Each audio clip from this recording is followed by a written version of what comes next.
जबर जी के बाकी लोग सब सुन लो, हम जो बात कह रहे हैं वो अपनी बात है हमारी, और उनको उसको कहते रहेंगे। और तुम लोग जो हिंदुओं को धोखा दिए हो, गेरुआ का कपड़ा पहन करके या पीला फटका ओढ़ करके, सारे हिंदू तुम्हारे खिलाफ खड़े होंगे, समझ जाओ इस बात को। अभी भी समय है कि गौ माता को माता घोषित करो।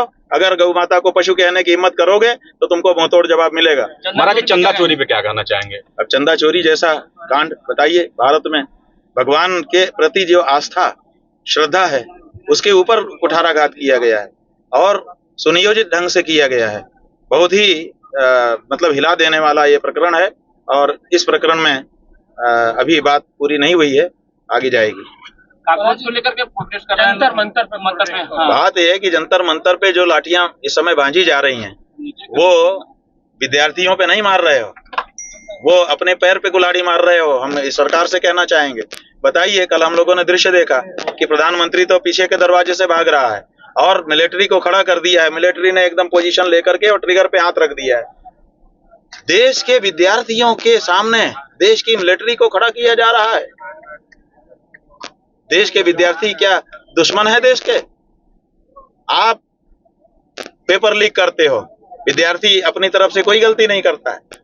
एक बार नहीं, दो बार नहीं, तीन बार नहीं, करते ही जाते हो।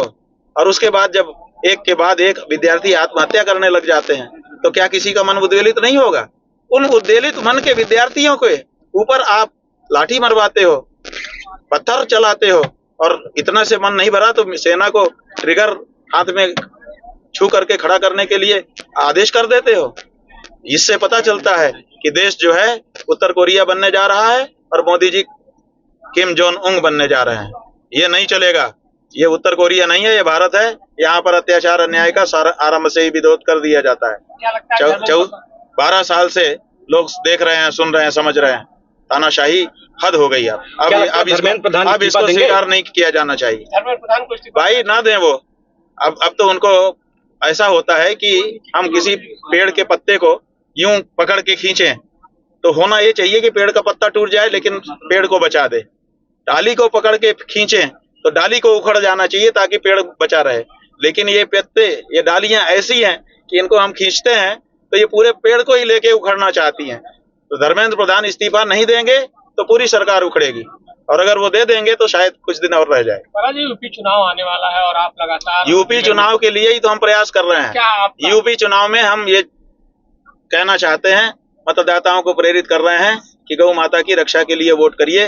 तो गौ माता की रक्षा की जो भावना है, अभी देखिए देश की जन जन में ये भावना है, लेकिन किसी भी पार्टी में ये भावना नहीं है। हम हर पार्टी के दरवाजे जा चुके, हम हर पार्टी के दरवाजे स्वयं जा चुके, सबसे पूछ चुके कि बोलो भाई गाय के पक्ष में खड़े होते हो कि नहीं। कोई खड़ा ही नहीं होना चाहता है। तो जब कोई पार्टी गाय के पक्ष में नहीं है लेकिन मतदाता है, तो मतदाता कह रहा है हम तो गौ रक्षा के लिए ही वोट करेंगे। तो अब क्या होगा? अब या तो ये पार्टियां इतिहास बनेंगी, नई पार्टी आएगी, और या तो इन्हीं पार्टियों में परिष्कार होगा। तो ये बहुत बड़ा एक मौका इसी चुनाव में आने वाला है।